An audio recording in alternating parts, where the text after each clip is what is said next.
partire il terza fine dell'assetto.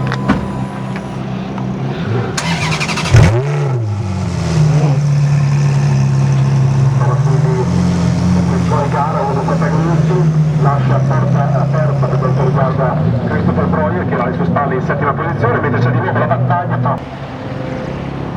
Sarà operativa la corsia a box, un minuto in questo momento.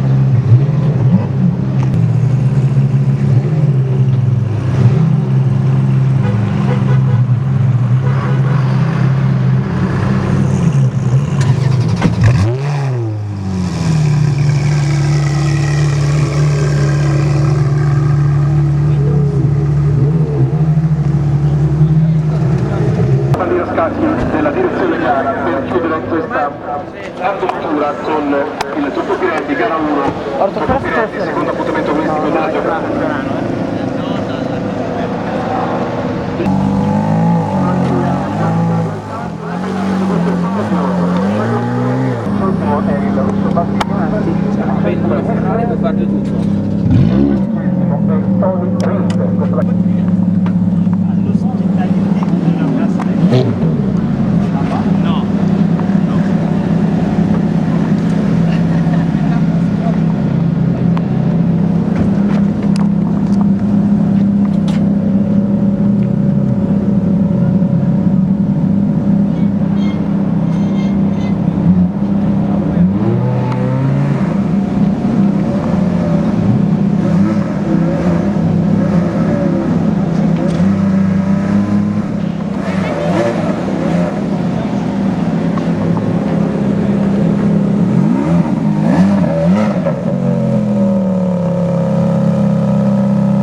Vieni a fare le foto.